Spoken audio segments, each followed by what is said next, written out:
Hallelujah. Gabriela is here. So before we start talking, do you mind if I play some of your song, your single "Don't Call Me Mara"? Would that be okay?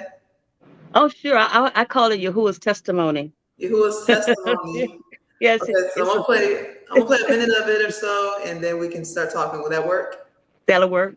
Hallelujah. Here we go. Don't call me Mara.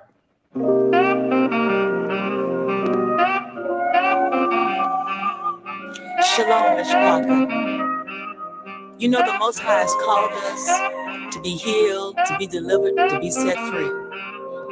And out of everything we've heard and talked about, is one thing we didn't talk about. We didn't talk about grief. And He come to deliver us from our grief. Don't call me Mara. Oh, don't call me. Call me Mara. Don't call me. Don't call me. Call me Mara. I'm not bitter. He changed my morning. He changed my morning into dancing. He changed my morning. He changed my morning into dancing. So rejoice. Let's rejoice. Let's rejoice. I'm not bitter. Don't call me. Don't call me. Don't call me. Call me Mara. Don't call me Mara. Oh, don't call me. Call me Mara. Don't call me. Don't call me. Call me Mara. I'm not bitter. So rejoice. Let's rejoice.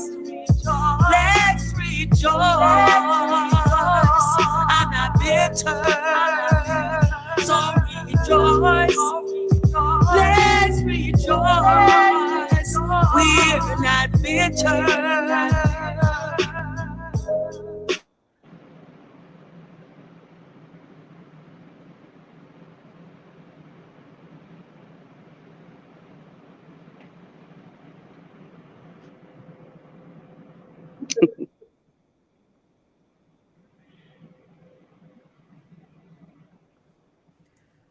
Hallelujah. Hallelujah. Hallelujah. All praises to For Yahuwah. all praises to Yahuwah. Beautiful song, powerful testimony. And for those who have not heard Don't Call Me Mara yet, please check it out. All right. I think it's on YouTube, Spotify.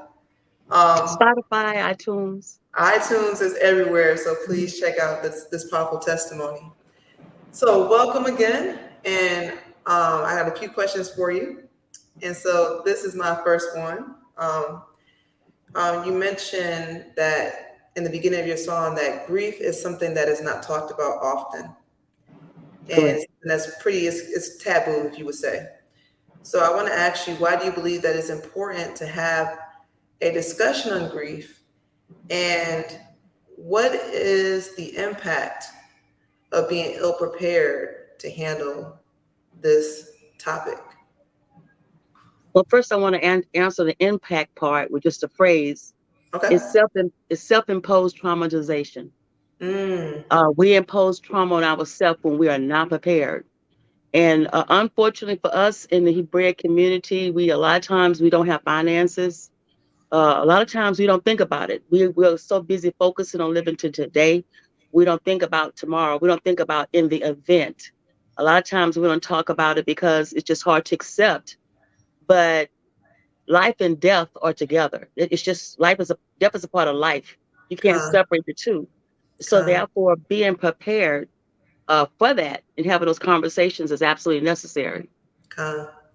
Absolutely. And then what are the impacts of being ill prepared in your opinion? The impacts, first of all, we're going to start off with the main one is after your deceased is your loved one is gone, is deceased, it's the finances.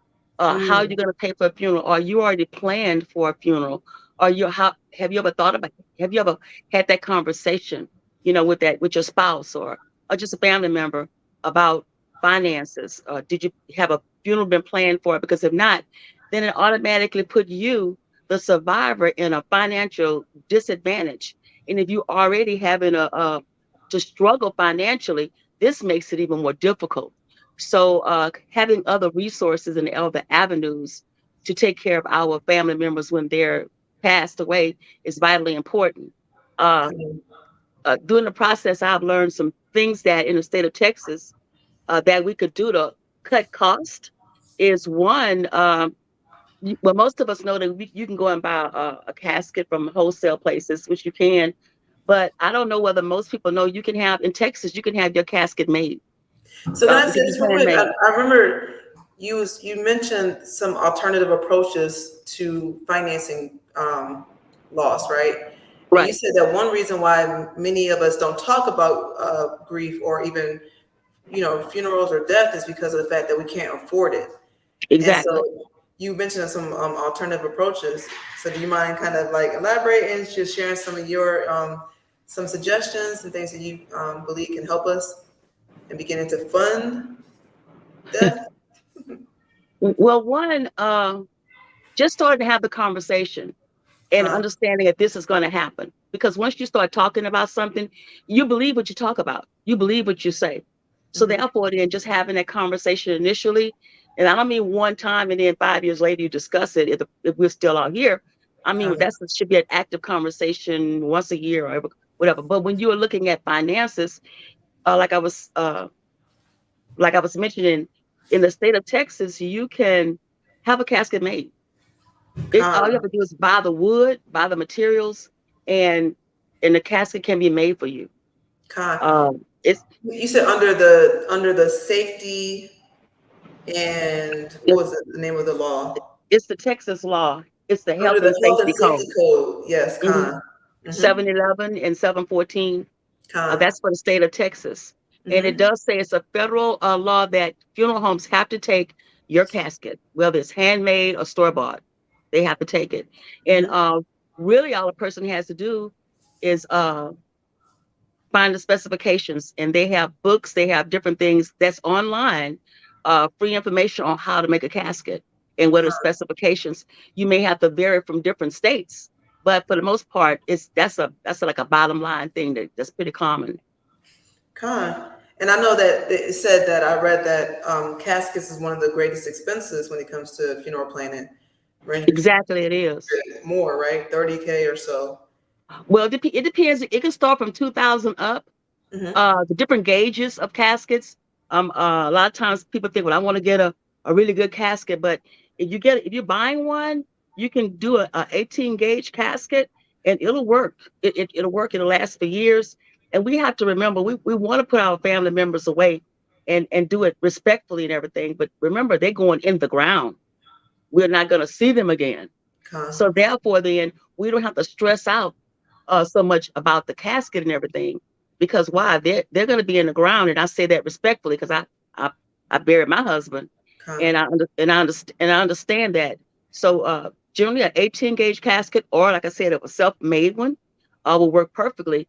And also, people can look into called natural burials, And where what you is don't need that?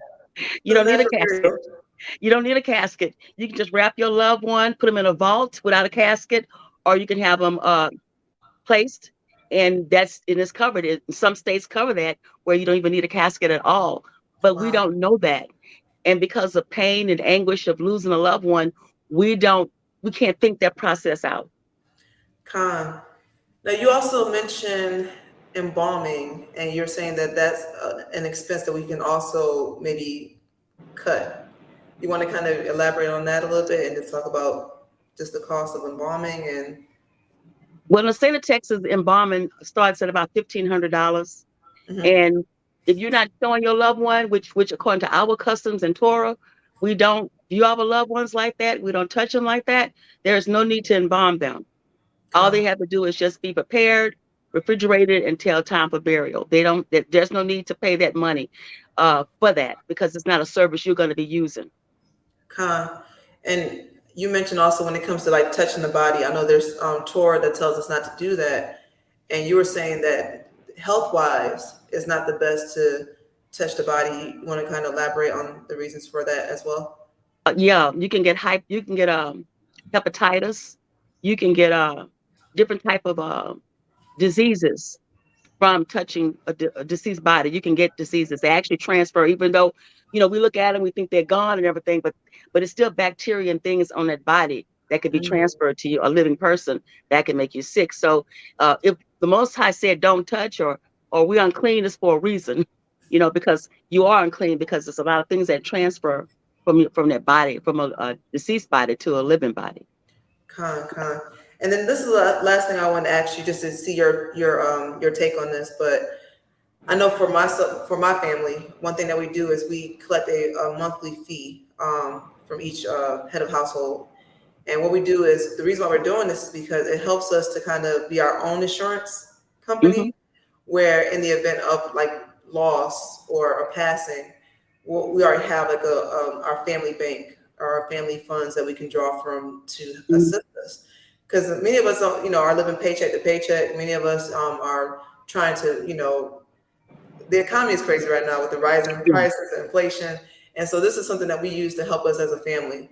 Is that something you recommend? Is if for those who cannot just readily put the money aside for funeral costs, maybe come together with other relatives that they can trust and begin to save collectively? What are your thoughts on that? Uh, I totally agree. Anything that you can do to cut costs, and save the stress of going through the whole ordeal of taking care of a loved one in that situation. I suggest that. I also suggest that get a burial policy. You can go and talk to some funeral homes, sell them. They call pre-arrangements.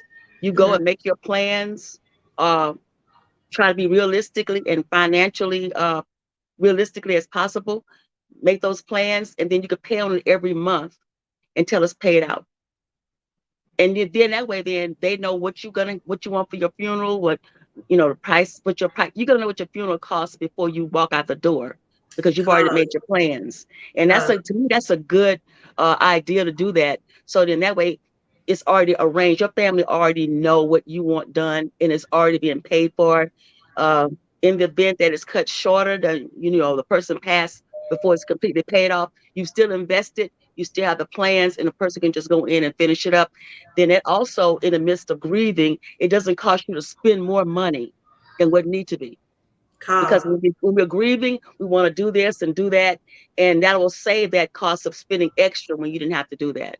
con. Because it's trauma, right? Grief is trauma, Yes, and so yeah, your thoughts are racing, your mind is racing, and you'll make those quick decisions, and it may cost you in the long run. it will It will because cost funerals are expensive. Yeah, it will. you. Con. Yes. Anything else you want to share on this first question before we move on to the next one? Is there anything I missed that you wanted to maybe cover in regards to the importance of preparation? The biggest thing I just want to emphasize is talking to your loved one. Having those conversations are absolutely vitally important because when you talk about it, in the event that happens, you already have a mindset. You already know we've talked about this, we've talked about that, or even write it down. Or like I said, going back to having those funeral plans, all that helps with dealing with the grief of a loss. That makes a big difference when you've had those conversations. So Con. I would say just at least start with the conversations at least. You know, you don't let it go by, and don't let it be so the conversations so far in between each other. Let them be close enough together. It sounds morbid, but we could go at any moment. Yeah. Yeah, Tomorrow's not promised. Your it's next breath not is not promised. promised to you. So researching is important too, because just talking to you, I realized, oh my gosh, I don't know what expenses, how much a funeral costs. I have no idea in my head how much it costs, but talking to you is like, told me the importance of researching it, having a working idea of how much it costs, trying to put money towards it, trying to figure out ways to raise money for it as best I can to put aside for that.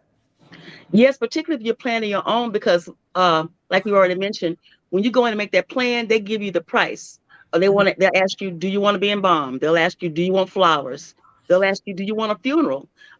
Services. You don't have to have funeral services. A person can be put in a casket and then transferred to the cemetery and placed there without having a big funeral because they charge for funerals. Mm. Yeah, that's a charge. And a lot of people don't know that.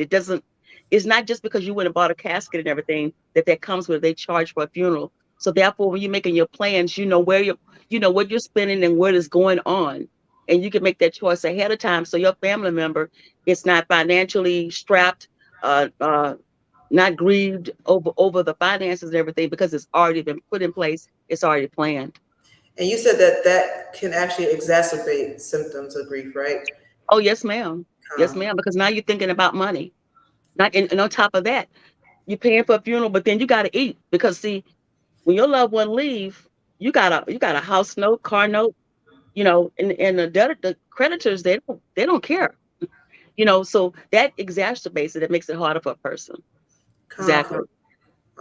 okay. Thank you for that. And if you have any additional questions about that, please put in the comment section. Gabrielle will do the best she can to get to it. Hallelujah. All right. So next question is the song "Don't Call Me Mara," right?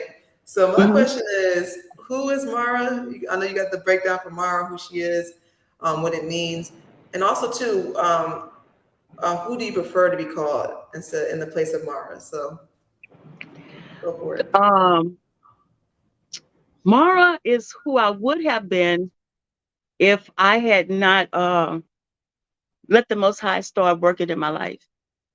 Mara is the Hebrew word for bitter, um, and that's what I would have been because of the pain.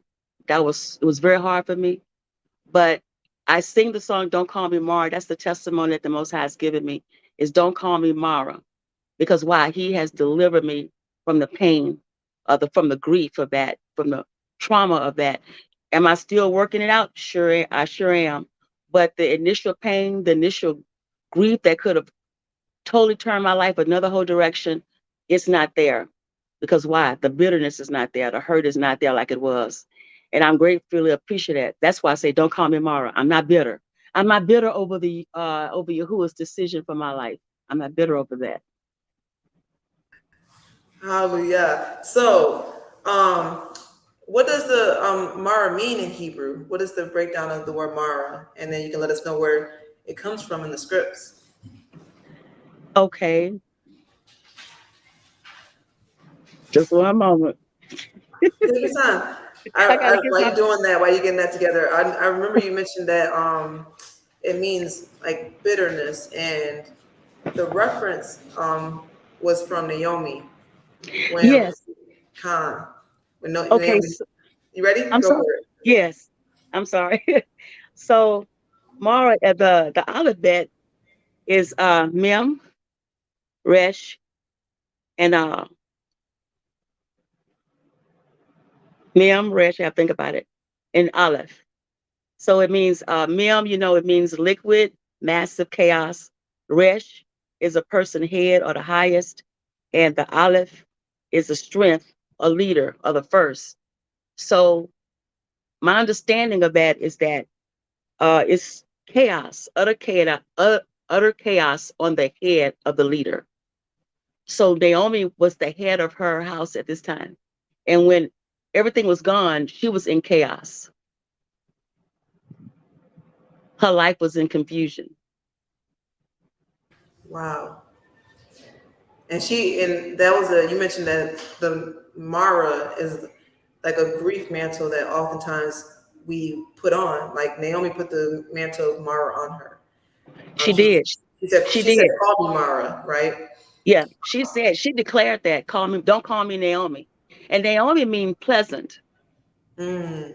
So she went from pleasant to being bitter. Oof. And the more I studied it, the more I realized that Naomi's bitterness was a bitterness of gall. So her Mm. bitterness was towards Yahuwah.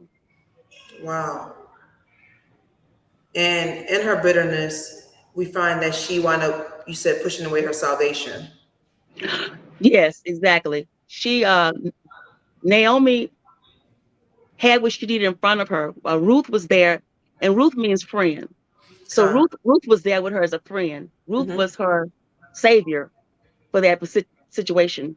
Con. She's a Moabite that the Most High had in her life, but the Most High used Ruth to help deliver Naomi, Con. and she was basically trying to push her away because in her pain and her stress, she could not recognize that help was right there for her. She Con. couldn't, and that's how we are. We're in stress, we in grief, we in whatever we're in, and we don't see that the help is right there. A lot of Mm. times we think that the Most High has left us, but He hasn't left us. Our help is there. But because of our eyesight being blind by grief or whatever's happening to us, we fail to see our salvation. You know how the scripture says, "Blessed are they that mourn, for they shall be comforted." Do you Hmm. believe that the comfort can come in the form of our salvation, our help that is right there at the Yes, moment of our okay, at the moment of our grief? yes, yes, I do. And Yahuwah is gracious and He's merciful. He know what we need in the time we need it, and He know the people that we need around us at that time. And so, therefore, Ruth was the person that Naomi needed. That was who she needed. Now, Oprah, the other daughter-in-law, she left.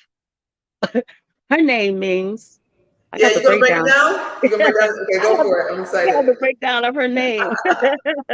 Well, I'm just gonna say what it means. Her name means where did I get it from? I'm sorry, just one moment. Uh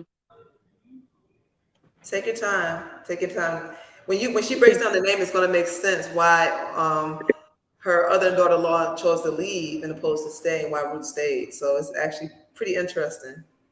yes, so Oprah, well, it's Orpah, and Orpah. it's from Hebrew 6204, and it means the nape or back of the neck. Mm, It means to decline.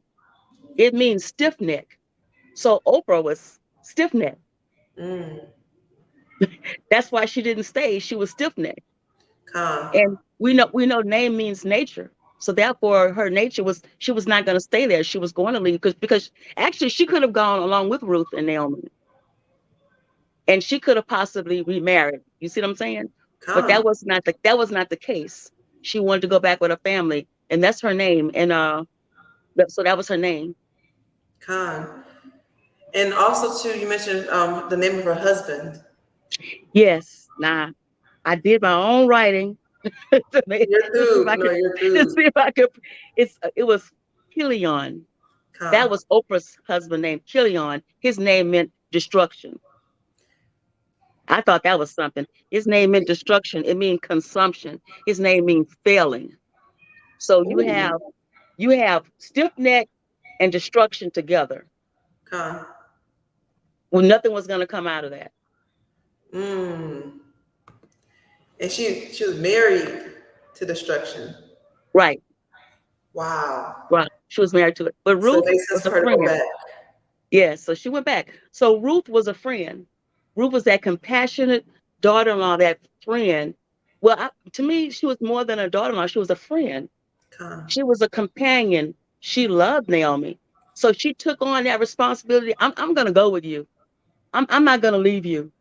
And I think the powerful thing that I thought about in this situation is as broken as Naomi had to have been. Prior to that, Ruth had to have seen enough of Yahuwah in Oof. Naomi's life to say, Con. I'm going to follow you. That's beautiful. In her broke state, I'm going to follow you because it's like that's a testimony to Naomi, even though she was broken, even though she said, don't call me Mara. That's a testimony that when she was faithful to Yahuwah, it's just that her situation had got her in a place that she couldn't get out of Mm. without help. She needed redemption. Con. But Ruth saw enough in her to say, I'm gonna follow you. I'm gonna go with you. Your Lou is gonna I'm be gonna my leave everything right. to follow you. My lure, your lure is my lure. Your people are my people. Where you Con. die, I'll die. That's a flat out commitment to Con. be a And person. she didn't know that she would get married again. She didn't know if No, what would happen. She just like, I'm no. going with you.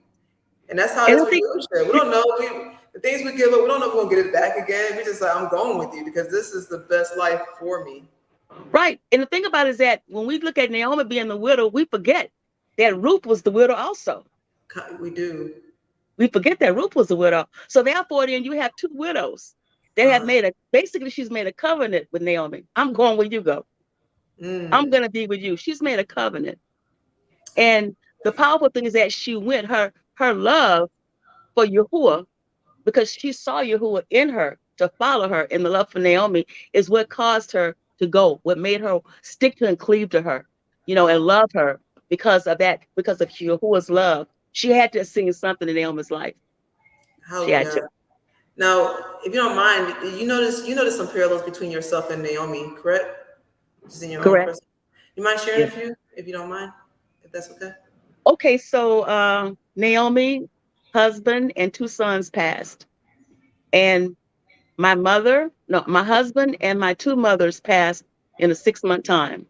Wow. Prior to that, my only biological grandchild passed in 2018, Mm. and that was a trauma, because that was like losing my own child from me. That was my grandchild. And it hurt me so bad I couldn't even talk. I mean, Mm. I couldn't cry. That was the biggest thing. I have never cried for my grandson. I was so hurt I couldn't cry. It's like something inside me froze. But remember, you said it showed up another way. How did it show up for you? My body suffered from it. Con.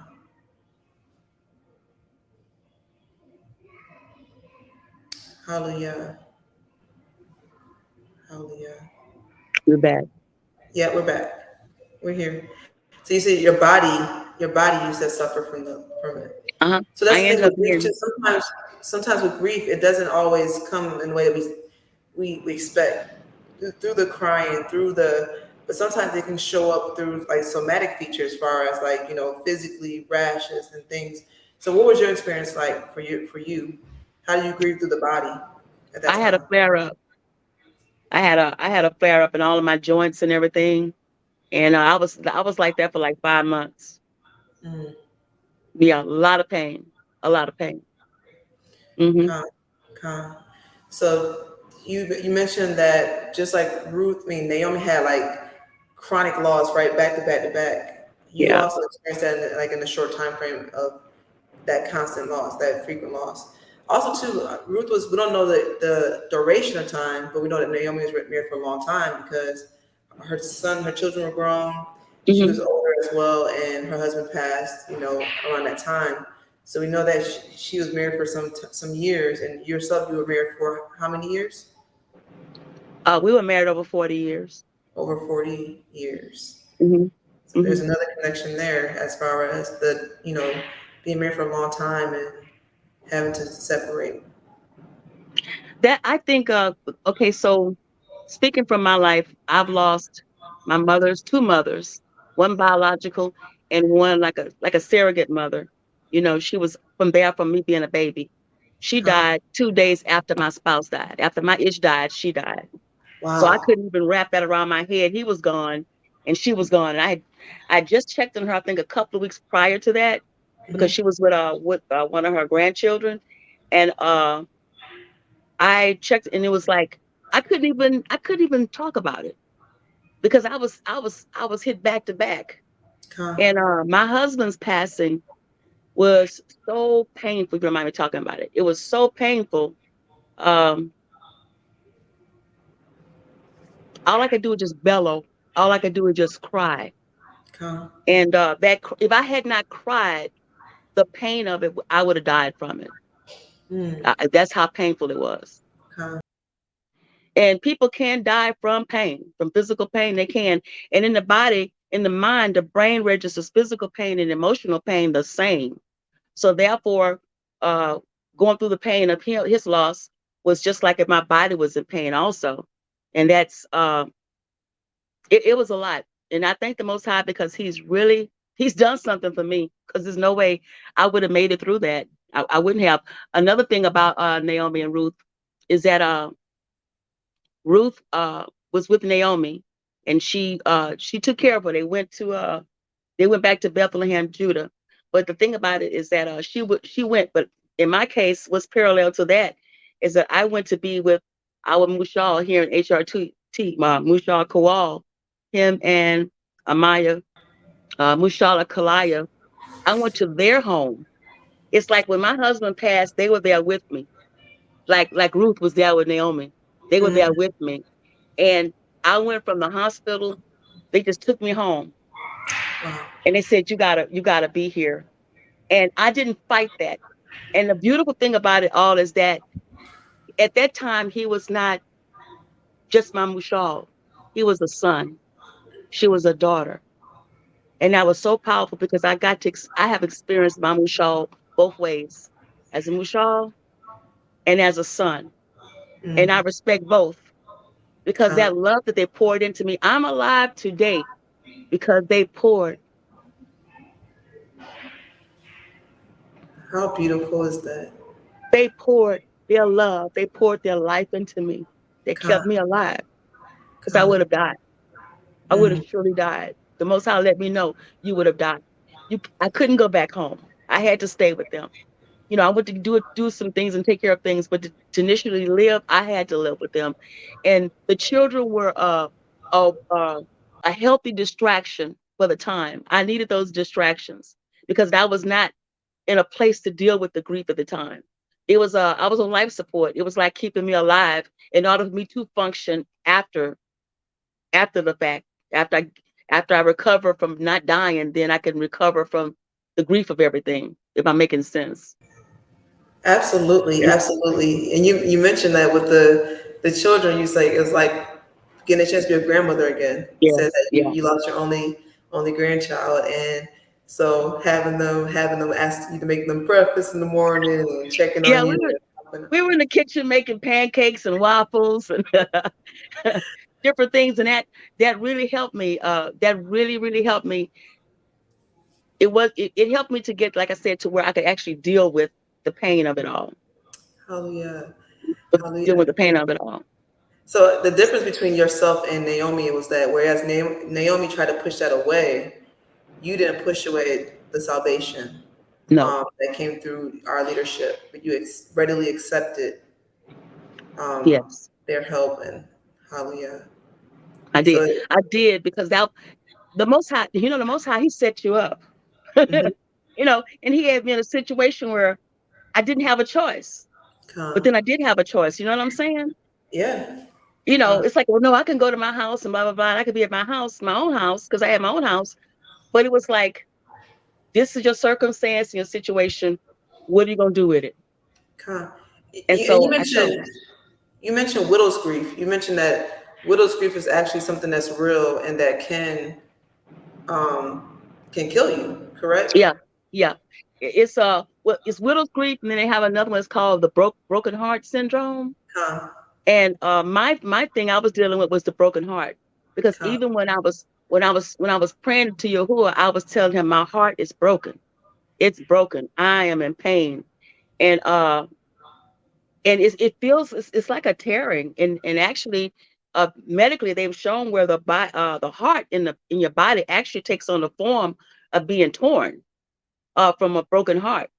And so this is a real, your body actually takes on that, and so therefore that's what I was starting to take on, just from being hurt so bad. But the Most High, He came in, and he's done amazing work. I'm really, because to lose my spouse, yeah, that was my soulmate. That was a big thing. come, Yeah. come. Now, Beulah Yasharan, you want us to call you Beulah Yasharan. So tell us a little bit about the function of Beulah and just how you came across, Okay. what happened? Let me pull out my notes. Take your time. No, take your time. Okay, so I'm gonna give the breakdown of my name. So Okay. Beulah, it's the Bet, it's the Ein, it's the Ba, and it's the Lamed, it's the Hey. Uh, we know that the Bet is the house or the tent of the family. The Ein is the seeing through the window of knowledge. The Va is to add or to secure. The Lamed is the shepherd's staff, and the Hey is to reveal and behold and reveal. So the understanding of me and my name is the house that has its eyes secured to the shepherd staff to behold and reveal it. And how it works in this function is like this podcast today. The Most High has my my eye has been focused on Him in my situation of pain in these circumstances. And with this, I've learned to understand how to be healed from grief. He has not given me anything to cope. Everything that He's given me is to be healed by. And because He's revealed that to me, I'm now sharing it. And I want to share it to everyone who I know that you don't have to cope with grief. You can be healed from grief. Come on. You can be healed. Yahusha did not come and go to the stake and do all that for us to cope with anything. Come. It's for us to our complete healing.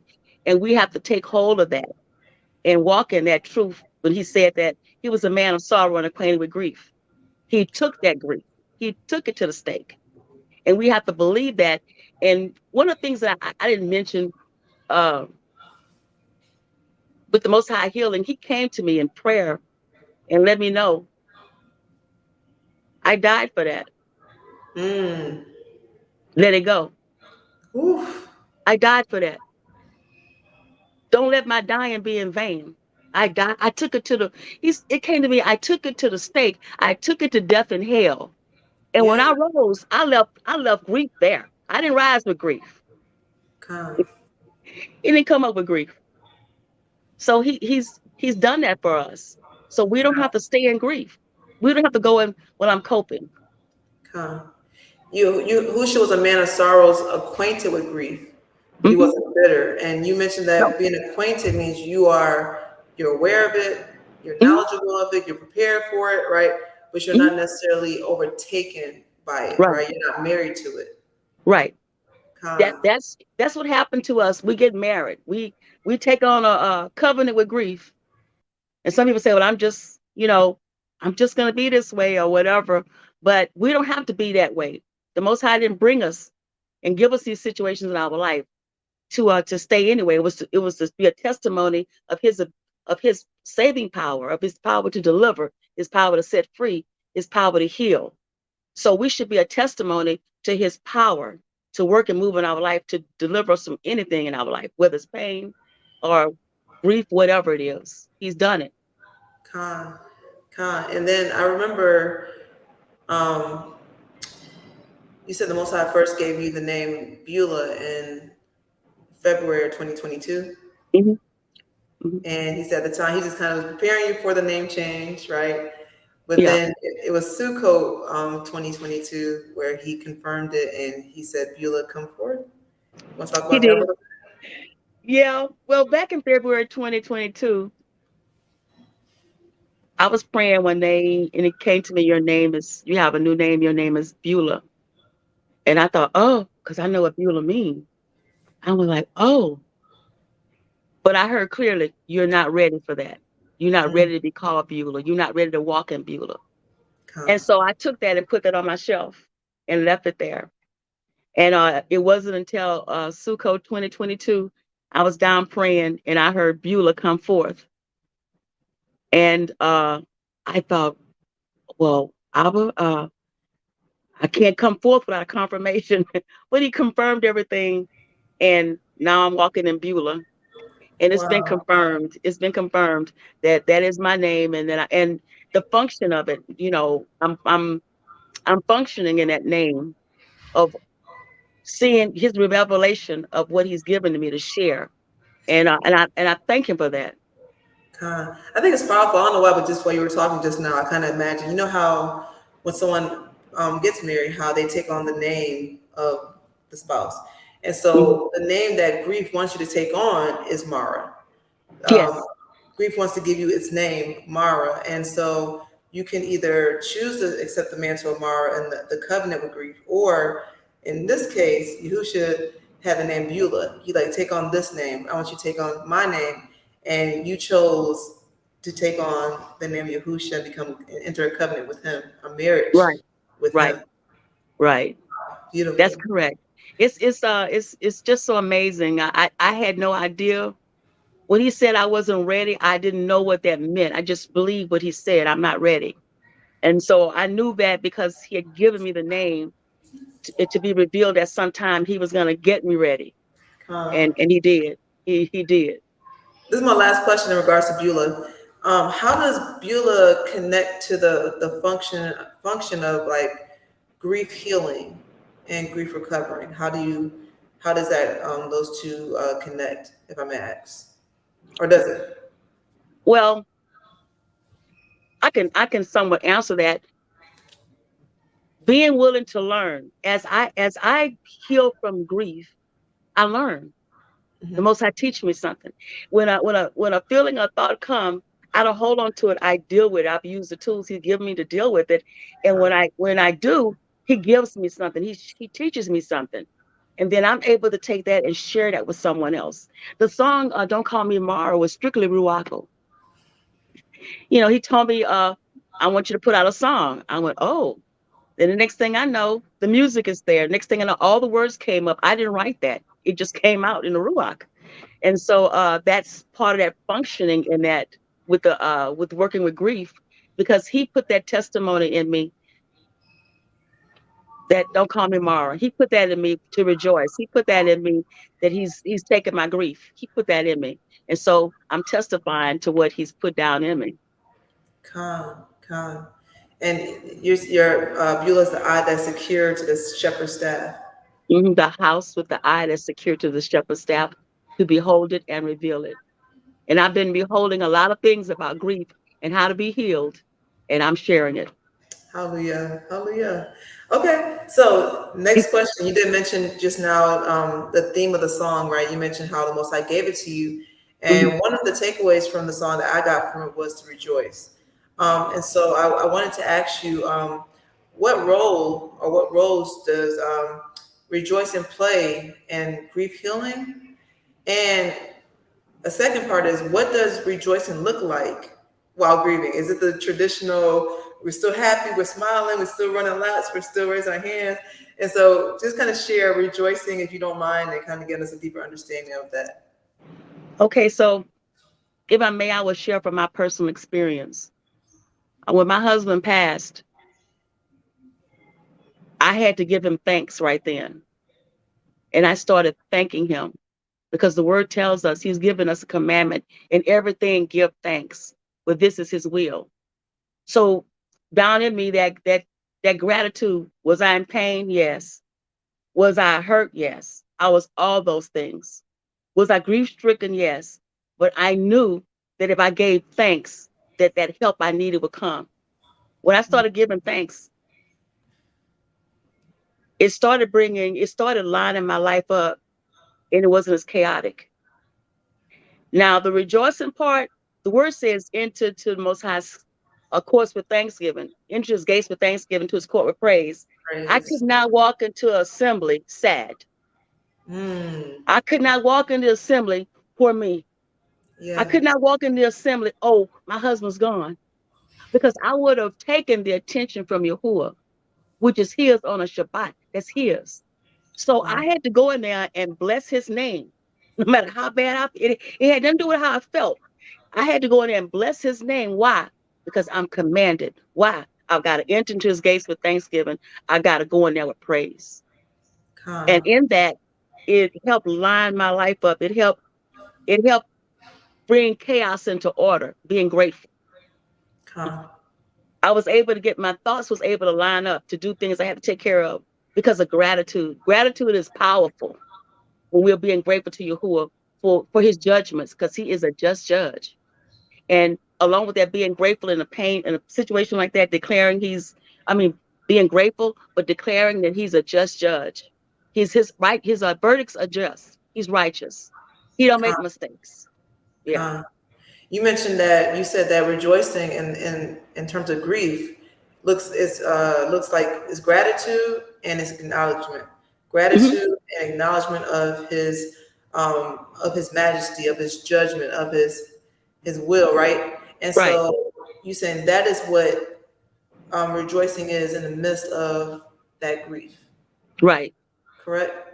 Now, there's Correct. nothing wrong if you also run around and things like that. That's through too. But sometimes it's challenging. Was it challenging at times to do that, or how? What was it like for you? Yeah, it was. I had a couple of times where I was really overwhelmed with grief, and this is what I did. I tipped out the assembly until I can get myself together Mm, because I did not want to be a distraction. Everybody knew what I was going through. I didn't want to draw attention to myself because it belongs to Yahuwah. So con, I left out of the assembly until I could pray and Most High help hold me back up because I'm not. I didn't do in this process of everything. I didn't try to walk in my own strength. I walked in the strength of the prayers of the righteous. I walked in the strength of the prayers of the mishpacha. And so, with that being said, I wasn't going to stand there and try to be a certain way that I wasn't. con. Try to stand in my own strength, but at the same time, I didn't want to be a distraction. So I left out a couple of times for the most and asked the Most High to please help me get it together. Because why? I'm before the King. I'm before the Sovereign, and you go before Him with thanksgiving and to His course of praise. That's how we're commanded to do. So I'm thinking about just based off of your definition of rejoicing and how what it looks like. I'm reminded of like Job and how remember for the first 7 days, Job, or I think it was the first week or so, Job did not say a word. He did not utter Mhm. a single word.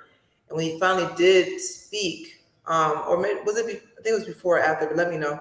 But he said, "Yahuwah giveth and Yahuwah taketh away. Blessed be the name of Yahuwah." Right? Yeah, that was at the beginning of his Okay. loss. So at the Mhm. beginning, but then there was also a time when he just didn't speak for a period of time, right? Right, So is that an example of rejoicing? Because he, in that moment, he still expressed acknowledgement and he still also expressed gratitude, even in the midst of like losing everything in that moment, right. or seemed like everything at that moment. It was still giving thanks because he didn't complain. He didn't do like his wife suggests, curse Yahuwah and die. You know what I'm saying? So he was showing gratitude through all that time. Gratitude is a powerful weapon. Con, Rejoicing is a powerful weapon. Every time Israel went to battle, Judah always went first. They would say, who's gonna go first? Judah. Why? Praise gotta go first. Even praise in God battles. first. Yeah. And when you're dealing with traumas and when you're dealing with griefs and all that, that's a battle. So to help get you in sync with the Most High is praise, being grateful. And that's not saying you're gonna always be laughing with joy, but just having that. I'm settled with. I'm gonna be grateful. I'm hurt, but I'm gonna be grateful. Con. Now you know this is my favorite part I want you to talk about. But you said there's times where we don't have the words to say, and sometimes all we can do is let out a cry from the depths Right. of our belly, from the depths of our ruach. And so, do you mind kind of breaking down on what the Most High showed you in regards to that cry that we can let out, that and how it assists us and help us in our grief? Okay.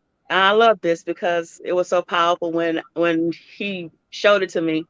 So there was two type of cries that he showed I had done. And in the Hebrew, one is called Shavah. It's from the Strong's 7773. And it's a cry that and I'm gonna give a reference scripture. We can go to Psalms 18, 4 through 9, and Psalms 34, 6 through 8. It talks about how when the cry went out, it went into his ears. It went into both of Yahuwah's ears, and he heard. And when the cry went to his ears, he came and responded. He did it. He responded himself. And there are times when we cry out, Yahuwah is going to come see about us. He's going to send what we need. And then it was another cry that I had that was called Sag. And it's a cry that calls for assembly, or it's a cry that cries out and calls for the brotherhood to come and help you out. Con, And this an example of that is in 2 Kings 6 when Elijah they was chopping down the tree con, and the handle went into the water, and when he cried. Well, this cry was to assemble the brotherhood for help, and that's when Elijah came and called the axe head up, and he con, received help. So that's two different type. Those are two different type of cries, and I saw con. the Most High use in my life on both of them. Those two. So do you mind sharing? So and you said Shabbat is SHAVAH, Uh right? huh. Shabbat. Shabbat, and then the Zaak is Tsaaq. Right. Khan. Okay, so you mentioned that the Most High showed up. You offer these various cries, and the Most High showed up in different ways. So, do you mind kind of first talking about the Mishpachah's role, and when you offer the Sa'ak, like how did they show up and help you during your time of grief? Okay. I'll start with Mishpaka. That Okay. cry, that cry started with Mushal Khan. and Mushala. That cry started with the assembly just being there. Uh, it came with being supported by their prayers. I'll say it over and over again. It was the prayers of the Godeshim. It was I did not walk in my strength. This is when that cry called the assembly together, and Khan. they helped support me in walking through that grief that I was going through. That painful grief that was there.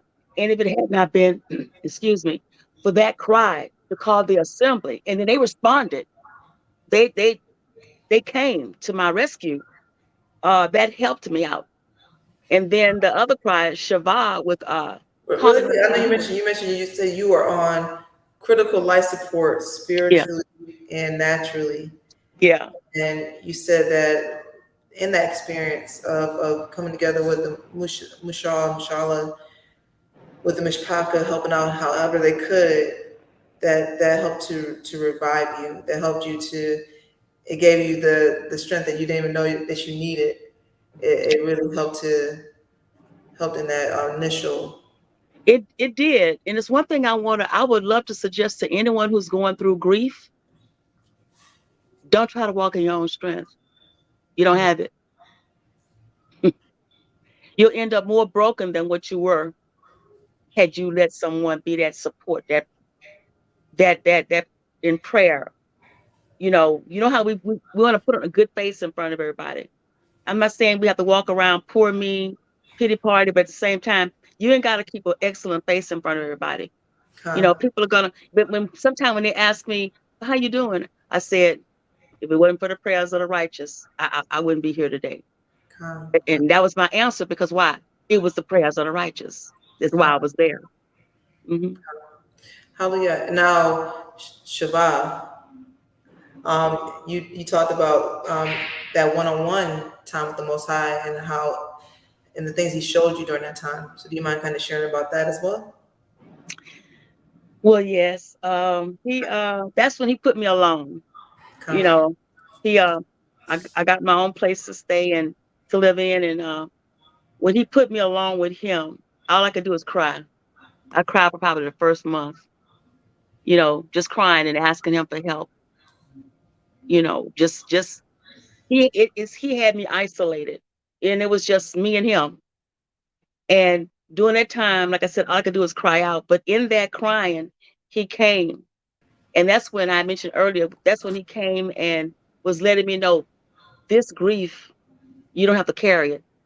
mm, That's when he came. You don't have, and when it's like it was such a small, still voice, but he says, "You don't have to carry that. I've already done that for you. Let it go. Let me have it." And then it was kind of comical the way I heard this. It's like you holding on to stolen merchandise wow. because he paid for it. Con, He paid for it. So why you con, holding on to something that's not yours? That's con, like that's like that's like buying a car at a dealership and they don't want to give you your car after you done paid for it. He says it's not yours. Give it to me. I, give I'm it. I'll take it. And that was him coming to my rescue in that time and giving me what I needed, the words I needed to hear in order to start. Once I heard that, it's like something in me started clicking. And Con, then the healing and started coming forth. And he was showing me how to denounce grief and how to speak against that grief and how to speak against the ruach of it's like a ruach that comes and tells you that you're not being loyal. Excuse me, that you're not being loyal to the person that passed because you want to be whole, you want to be healed, and it's a guilt complex that come with that. But it's no reason for us to feel guilty about wanting to move on in our life because that's what we're instructed to do is to move on with our life. But it is a ruach that'll come and try to make you feel bad because you want to move on in life. Con. I know you mentioned a few things. You mentioned that when you first moved into your where you currently live now, that you asked Most High who was going to help me, and He said, "No one." He No said, "I'm one. going to do it. I'm going to work with you, right?" And so you Right. said that one thing that the Most High showed you was He exposed the subtleties of grief. Right. You want to kind of talk about that a little bit? Some of the subtleties of grief that you noticed. Some of the subtleties of grief, what he mentioned me was uh the subtleties of grief come in the form of overeating, gluttony, Hmm. which I didn't have a gluttony problem, but he was just showing that to me how we try to satisfy that grief through eating or even through drinking. Hmm. This is how we try to deal with that thing. That's the subtleties. Um, I was trying to think. It was another one too. I wanted to make sure I brought out idols, idolatry. Idolatry. Yeah, idolatry comes out of that Wow. because well, that was this. Now this is a big one here for me. I had a lot of pictures, and the Most High told me to put every picture away but one. I could only keep one picture. Put all the pictures up because all the pictures did was exacerbate grief. Because I'm trying to feel that desire to see my husband through pictures, and he was not there. So I had to put away all the pictures. There were some things I had to get rid of, some things I had to put away, and uh, and I did that because like for instance, I had pictures where he's looking straight forward, and when I look at it, it's like he's looking at me. All those type of pictures I had to put up. I couldn't Mm. put on anything that he was looking straight forward like he was looking at me. And one of the reasons why is because I love looking at his eyes. So every time I see his eyes, it's like I start looking, and it was like most I said, you need to put that up Wow. because that's gonna hold you, that's gonna keep you attached to that grief. And so I had to do that. And then it was showing me, um, during ancient times, our families didn't have photos. They didn't have Facebook, they didn't have all these other different things to keep people alive. Even you, we don't have. Yahusha said, "Don't have no images of him. Don't have Right. no." Yeah. So Come. when Sarah died, Abraham, he said, I'm gonna bury her and put her out of my sight. He didn't see her no more. We have the ability to constantly see our loved one, even though they're in the ground. Through videos, through pictures, through social media. All of that. And He's. he was like, I've seen how people had their social media page and they keep it going years right, after they're gone. right. And that was something that he let me know. Put away the pictures and don't visit because I did some things. I would put comments about him in Facebook. It was like, I want you to stop. I want you to stop. You got to stop because that's going to prolong grief. Uh, and like I said, the Most High didn't give me anything to cope with grief. He gave me everything to be healed from grief. Hallelujah. Yeah. So you mentioned the ring. You mentioned different symbols like the ring, the wallet. Oh yeah. Uh, well, I have my heirloom ring. That's an heirloom ring, but my other rings are put off. They're put away, and that was a big thing for me to do. But it's done. Yahuwah gave me the strength, and I don't regret it. I'm happy to be where I am. And now this is the thing I was doing. I was carrying all of my husband's ID. He was a veteran. I had his driver's license. I had his VA card. I had everything, and I had his wallet, and I had well, I was going to keep a copy of his death certificate for at least 1 year because I didn't know where I would need it when I went somewhere, so I needed it. But everything else, I still had his wallet. Everything. I was still putting money in his wallet, and Mm, my truck got broken in, and the purse was stolen, wow. and I was thinking when I saw my truck was broken into, I was thinking, well, the only thing in there I can't replace is his identity. And it came Mm, to me, oh, okay, Yahuwah. And I heard very clearly, I knew you wasn't gonna give it up readily, so I had it taken. had to take He con. lost somebody to break in my truck and take the purse to make sure I didn't have the ID, make sure I Wow. didn't have none of that. Wow. So Yeah. in the subtleties, because I know in your mind you wasn't thinking worshiping your Mm-mm. your none of that. but it's just the subtle things that we just do subconsciously that we're not even aware of to hold on to that individual, right? And I Right. mentioned this before, you mentioned this too, but being willful is another subtlety of grief, right? And when Yeah. we're willful, right? When we're Yeah. willful, it's like we accepted Yahuwah's will, but it wasn't by choice. It kind of like we had no choice. So it's like Yeah. we It was forced accepted it, on you. right? But somehow we try to maintain certain symbols, we try to maintain the same routine, we try to do certain things to maintain or preserve the life that we once lived that no longer exists, I right? did that. For a Uh, brief moment, I did that. I still uh, had his flag because, like, he had a military type funeral, so I still had his flag. Most High told me in the middle of the night, get rid of that flag. I'm like, mm, okay, I'm sorry. Please forgive me. I repented. Please forgive me, because I know that, we went through deliverance from all that, but I had the flag, so I took care. I got rid of it. But then also, going to the funeral, going to the gravesite. I went uh, to the gravesite about 5 times.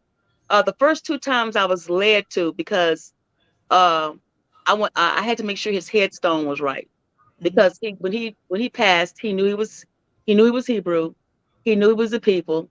He was returned to the covenant. He was doing all that, and I didn't want them to put a cross on his headstone. I had mm, asked for a menorah, and so I felt in my ruach that they hadn't done it. So when I went back to check, they had a cross on his headstone. wow. And I asked them to take the cross off and have it redone and have a menorah placed on his headstone. And they did. So that was the first 2 visits, one to see what was going on, and then the second one to make sure it was corrected. And then about 3 more times after that, I went to his gravesite. I put flowers there and I just stood there. And I'm thinking, why am I here? Mm, Why am I here? I know he's not here, but why am I here? And after the third trip, the Most High let me know, you are attached to his body. You wow. took care of his body for over 40 years. You got to let go of the attachment, because in my mind, unconsciously, I'm still taking care of his body. I'm still taking care of him because I took care of him.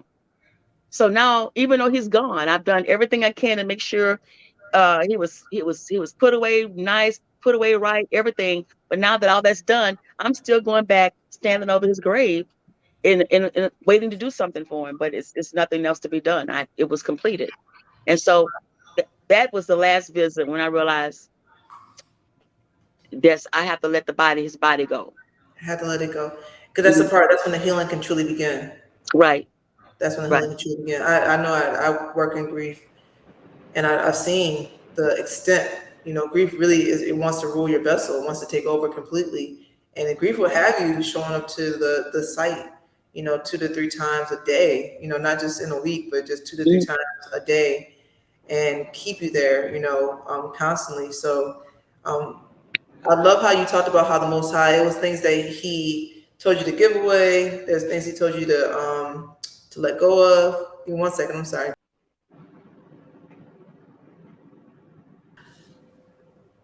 But there are things he told you to give away. There are things that he told you to put away, and there's Mhm. also things that he allowed you to keep. And you don't even know. You don't know. Maybe most time I might eventually tell you that, hey, things you put away, throw away, or give away, right? But you just know where you are currently in your healing, right? You know where the most Right, high you are currently. And right, so everything that we're saying, if you have any questions, please put it in the comment section and let us know. Ask those questions, but also keep in mind too. And I love that Gabira is so humble that she wants it to be known that this is her experience of grief healing. This is what worked for her, and she wants to share it with the nation and share with whoever listens, right? Whoever is dealing with grief, so that it can help you to have a foundation of your healing, right? right. Yeah. So last thing I want to mention was you said that the Most High, again, He exposed the subtleties of grief. It was one-on-one time that He had with you, right? Hmm. And then He also opened up the scripts to give you a deeper meaning of the Hebraic ways to handle loss. And one of the books that you mentioned was the Book of Sirach, and how it talked about grief and how we're supposed to do it within the culture, which I was like Yes. shocked by. I was like, I would miss that, right? I missed it. But do you mind sharing a few of the scripts that the word tells us to do in regards to grief And also, too, if you don't mind sharing Ezekiel too, his experience as well, you feel free to do that as well. Okay, so I'll start with Ezekiel. Around the time my ish passed, I'm thinking it was just before or right after. I think it was just before. It's kind of foggy. But he gave me Ezekiel 24, uh, starting with the 15th verse to 20. And it's where it's telling Ezekiel that who his eyes delight to see, Con, that she was going to die, his wife was going to die, and that he could not mourn. He couldn't mourn her loss. And so he went and he talked to the people. And then the next day he talked to people, and then he went back that night and she had died from a stroke. But it says she'll die from a stroke. So he told her, Yahuwah told her, I'm gonna take her, and this is how I'm gonna take her. So he knew. And that was very similar to me. I knew the Most High was gonna take my husband. con, I didn't know how, but I knew he was gonna take him. con, And when he told him, he says, this is who you delight looking at. You delight looking at him. But then I don't want you to grieve. I want you to go and put on a diadem, and I want you to walk around with it on. And we know that has to do with rejoicing and celebration. So mm, he couldn't even grieve his wife's passing. He had con, to, and this is Ezekiel, and I'm not telling anyone to be Ezekiel, but this is how I saw myself in a sense, because I love to look at my husband. The Most High took him. He's gone. con, But then the Most High told me, you don't have long to grieve. He was very clear. You do not have a long time to grieve. And that's where I'm where I am now. And then Sirach tells, I can paraphrase a few of them. One was Sirach is telling in the Sirach is telling you to, when a person pass, you you go and have a good funeral, you cry and weep and mourn, and then after that, get up and go on with life. You got 2 days. And why did it tell you to cry and weep and mourn? Why? You say so people won't think that you had something against the person that passed. So people won't criticize you. So you had to go and give them a good funeral, give them a good cry, and then go on. So people didn't speak against you on that. Go on. So Yeah. feel free if you want if you send me some of the Sirach scripture, I'll add it to the description and they can look at them. But it's the Hebraic way. You know, there's things the Most High is telling us to do in regards to grief. And you mentioned how we were taught to grieve like Babylon does, right? But the Babylon form of grief it sets us up for that prolonged, never-ending cycle, right? Of that Gilgal grief, right? Right. Well, Babylon, they celebrate death. Huh. That's what they do. A person passed, they go get balloons every year. It's a birthday. They go out there and put balloons up on in the wherever they're gonna do it at to celebrate the death. I mean the death of whatever that person. And then they cry all over again as if it just happened. Yeah. And they constantly reliving the pain of that thing. The Most High never called us to do that. Never. Never. But Babylon, that's what they do. They celebrate death, and they perpetuate it. They keep it going. They have the Day of the Dead. They have all different type of things to celebrate. They have the shirts where you wearing the shirts 5 years later about your loved one that passed, and you still wearing the shirt. Why are you doing that? Why? But The because social we still media, walking in grief. social media is still going. You got the face on your arm. You know all those different. Yeah. When it All got those, a tattoo, got rest in peace tattooed on your body, things like that. huh. And uh, that's how serious it is here, and that's how much we've taken on. We started carrying out the same way, and we was never meant. But we don't have a culture. And that's one thing I failed to mention was that the Most High told me my healing would come through knowing my culture, knowing the Word, understanding what the Bible says about it. The different people that grieved. We have Job lost his family. We have Ezekiel. We have Abraham. We have Joseph didn't die, but Israel went through a form of grief because he thought his son was gone, and he grieved 20 years. Yeah. Con. At the thought of losing Joseph, he grieved 20 years. And the word was saying he was going to go in his grave grieving. This is serious. He was resolved that he's going to go to his grave in grief. Mm-hmm. Yeah. So understanding the different ways our people celebrated, well, not celebrate, but people grieved. And I love the way Abraham did it because he said, I want to get her ready. I'm just paraphrasing and put her out of my sight. And he put her away and he went on with life. Con. And that's how we should do. We Con. should take them, do what we're supposed to do, like the book of Sirach say, give them a good burial, cry hard, and then go on with life. Con. And I think a lot of times, in addition to bitterness being connected to grief, regret is connected to grief. Yeah, a We lot wish of would have it. done more, wish would have been more present, more available, and it's like, and so we give them so much love and affection in their passing than we ever could have gave when they were alive. And it's like, let's break that cycle and just love on them now with everything that we have. So in the event that they are no longer present, that we can be resolved. Like, I know that I gave my everything. And the thing I love about you and your husband that passed, you said you used to say, you knew he loved you, but you knew you loved him, and you knew that you gave him everything and was, try to be as supportive and loving as you could be. You gave him all that, and you helped with the process as well because you knew that you loved him with everything you had. That's true. I'm gonna speak directly with the spouse issue. Okay. How you handle your spouse when they're alive is gonna show in grief. Wow. It's gonna show in grief. If Oof. if you didn't really love them like a wife is supposed to or a spouse supposed to, if you didn't really do like you were supposed to, I know we in Babylon, but still there are some things I didn't know the covenant, but what the Most High put in me, what He put in me now, not with Babylon, what He put in me to do for my spouse, I did it.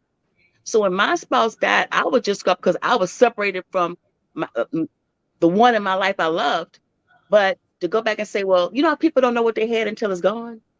Con. Like the old people used to say, well, you're not that old, but the old people in my time used to say, you don't miss your water till your well run dry. Con. You don't know what you had until it's gone. And that's a sad place to be for your family member to leave. And you realize the value of what you had after they were gone. That's bad. Because Con. why? You didn't give them the reverence or the respect that they were supposed to have when they were alive. And Con. now you're walking around with what if, or I should have. I should have. I wish I could have. But like, Right. don't let their Even first if time it's they some, flowers be when they're yeah, not let them there. smell their flowers. Let them smell them. Even if it's your mother, whoever it is, how, Con. you can rest assured the level of grief will be determined on what type of relationship that they had with that person. That's powerful. That's powerful. The reproach of widowhood.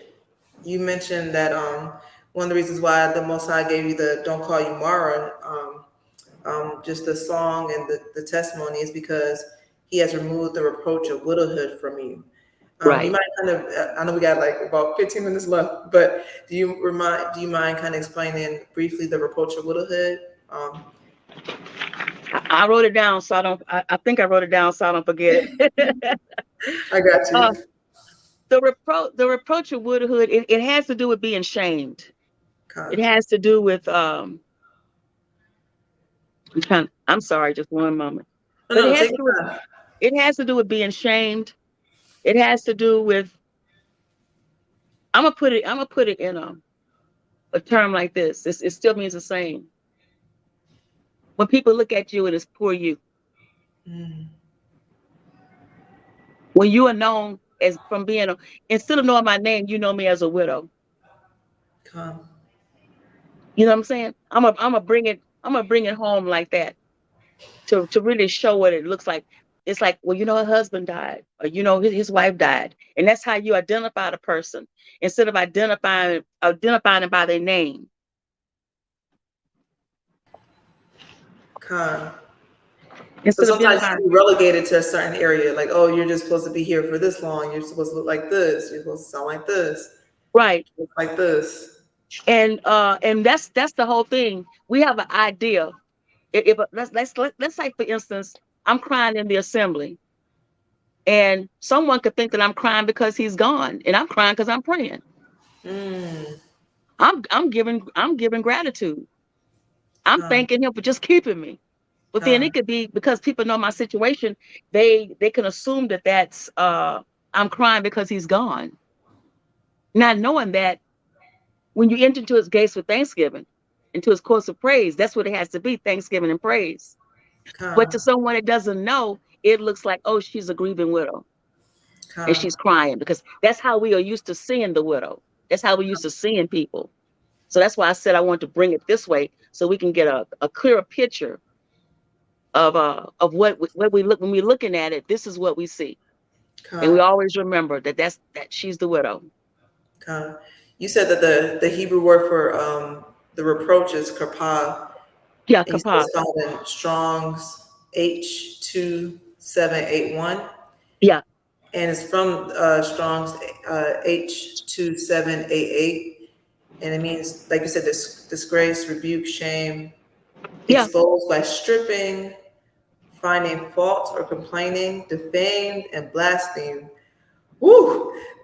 When you look, it's like so. When you look at just that definition and breakdown of grief, it shows that it's not just this is the Hasatan knows that this is one of your most vulnerable places that you're in, and he's coming full force with the attacks, with the defaming, with the blaspheming, with the complaining about you, lying on you, and so we have to be armed to fight at our most vulnerable time.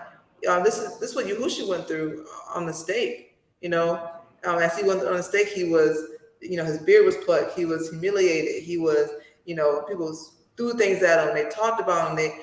This is all the part of the grief, right? yeah. And so, can you relate to that? Did you feel like you went through kapah for a moment before Oh, you moved oh, the approach of it? oh, definitely, definitely. It's something else.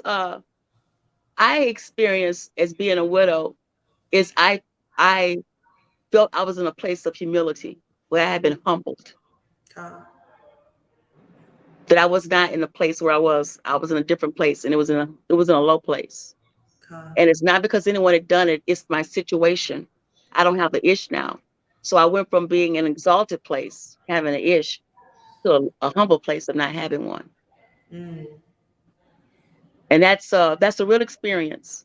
Now, someone else might not experience that, but I did. And con, the Most High explained to me, helped me out to understand that it does come with that. It does. Because I'm used to walking around with a husband, and they see us together and everything, and all of a sudden I'm walking by myself. That's humiliating. mm, We don't look at it like that. But con. it's a certain amount of humiliation that comes with that. You mentioned the vision that you had of a tree, this massive tree that was, you said prune initially, but you was like, nah, not just prune, it was cut up. You want to talk about that, the vision that you had of the this tree? Yeah, well, I had two visions of this tree. It was a big tree, a tall tree and everything, a full tree, but it had been pruned. And the pruning looked like looked like the person had done a bad job on it. Because that Huh, tree was cut up. Have you ever seen a tree pruned back? And it's like the person, they cut it back, and it's like, is that tree gonna recover from that pruning that it yeah. had? And then when I saw the vision two different times, I said, wow, can that tree survive that Mm, pruning? Man. And the Most High said, that's you. He said, that's you. I've had to I had to cut cut away. away for over 40 years. A lot of things in marriage from Babylon and all that. Uh, just living not in covenant. Uh, I've had to cut that away so I can reshape you and mold you into a person now that can walk into eternal excellence. And Mm, so therefore I had to have a serious pruning. But we know with Yahuwah, he can cut back anything. If he can call the dead to life and everything. So that tree was gonna recover. And that's me, that tree that's recovering now from the pruning. My husband was a pruning. huh. Wow. He's not here with me. That's You a said my pruning. husband was a pruning. Yeah, it That's powerful. was a pruning. Con, It don't look like it, but he's not with me. con, He's not here. con. But when the Most High showed me as a tree, that tree was cut up. But it was, but when it starts growing back out, it starts growing back with all these branches and everything, because you can totally reshape a tree by how you cut it. And Mm. so now I know that I'm being reshaped by the way he cut me, by the way he pruned me. Hallelujah. Tell that for sharing. Um, I'm gonna summarize this real quick. I know, like I said, we only got a few minutes left, but you mentioned and you want to elaborate, feel free. We got about 10 minutes left. But you mentioned the importance of support system. You mentioned the importance of designating a support spokesperson for the family, and you shared your own experience of designating one of your children to take on that role, and how that truly helped in the immediate aftermath of the loss. You weren't the one that had to make the phone calls. You weren't the one that had to answer the questions or deal with anybody disagreeing with things. You didn't have to deal with any of that. You were allowed to just focus on just healing, focus on preparations for your ish, and allowing that spokesperson to take on all of that. And then you also talked about the importance of establishing social media guidelines. Hmm. One of the things that really lately has been it starts a conflict is people sometimes taking upon themselves to post before the information has circulated to all the family, immediate family, and even your own experience. You was like you had to make a mad dash to make sure that you got ahead of the post, right? And so, Right. is there anything you want to share on that before we transition to the next question? Anything you want to add to that? Yeah, just briefly, I would strongly recommend a person having a spokesperson. What I did in my case was it was so I was so overwhelmed. I called my son. He lived in California, and I told him his father had passed and everything, and I said, "Son, I need you to take care of your dad's family." And he just came in and just took over. He let them know that any communications would be through him. Any arrangements, whatever need to be done, he would be letting everyone know what to do. He would ask them, please not contact me because I was not able to communicate at the time. And it worked out beautifully. He had the free reign to make whatever decisions need to be made. Uh, and I didn't actually talk to any of my husband's family members until the day of the funeral.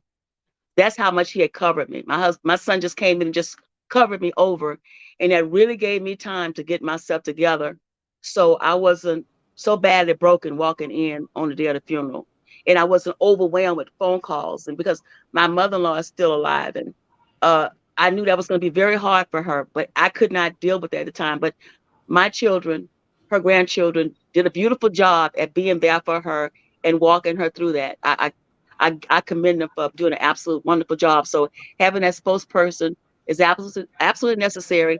And I would suggest if you have a family member that passed, you have a spokesperson, let your spokesperson be the first person to know about the passing so they can put the information out. So no one is running ahead and putting anything on social media before the right people need to know So ahead of allowing time. the spokesperson, your suggestion is let the spokesperson be the first person to share the post, Right, and then you can reshare it once they upload it.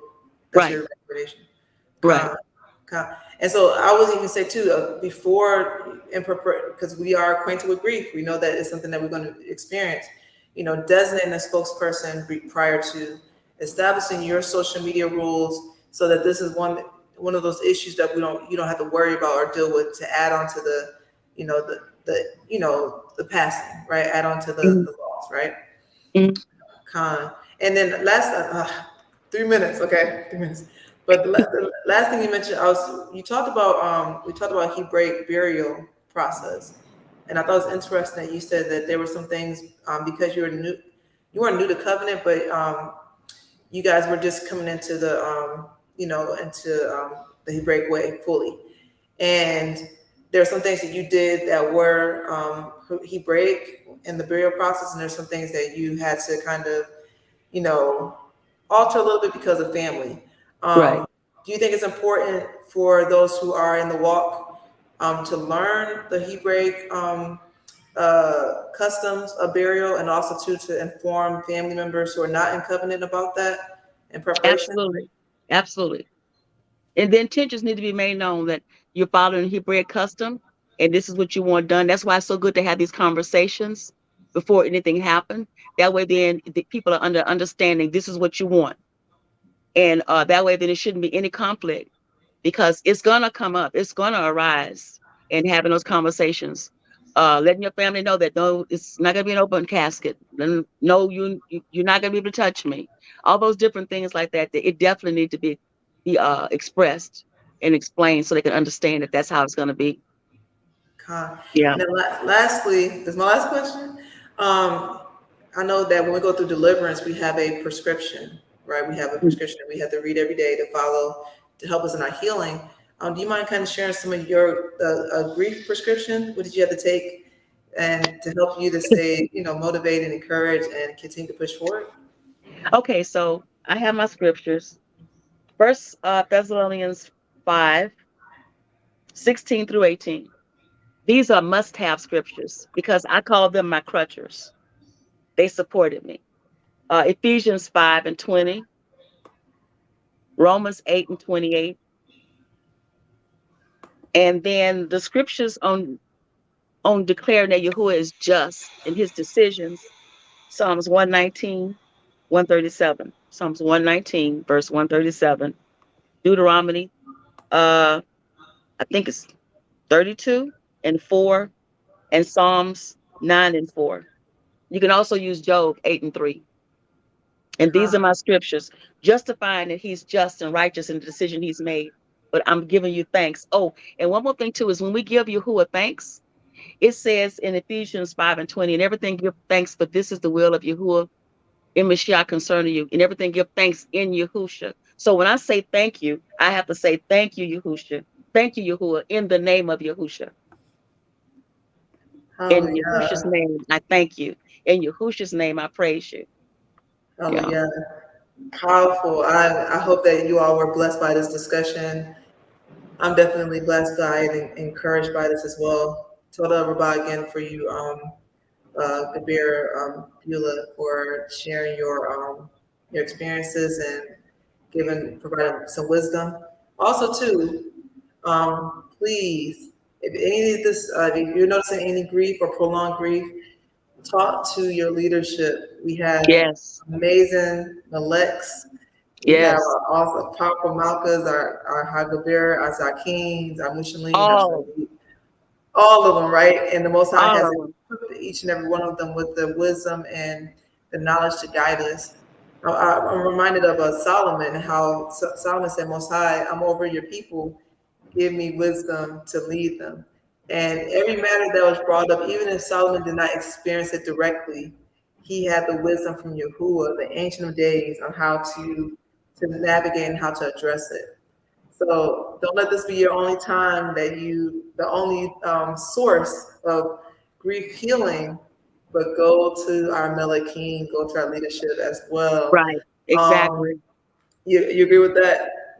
Absolutely. I know you do. The Most High has given us the best. We You have gave the us. best. I'm so honored. We yeah, we have the best. Our Maleks, our Mushals, our Mods, everyone. Hagabira, Malka Kael, Malka Yada. We have the best. There is no one greater. You know, No, we in a kingdom of powerful people. we are, hey, listen, we royal priesthood. You know what I mean? We Yeah. got some royalty in the house, right? So Yes. thank you for sharing your journey with us and providing insight into the intersectionalities of just grief and the ruach, covenant culture. And your story is truly inspiring, and we hope it brings comfort and encouragement to our listeners who are on their own paths of healing from grief. So, with that being said, my name is Hassan Sarak. I'm your RB therapist, and we have like I said, Kabir Beulah with us on today. If you have any further questions, feel free to send it, and I'll direct it towards her. You never know; we might do a part two if we get enough questions. I don't know, right? But with that being said, total Rabah for your time, and we will see you again soon. Shalom, shalom. Shalom, shalom.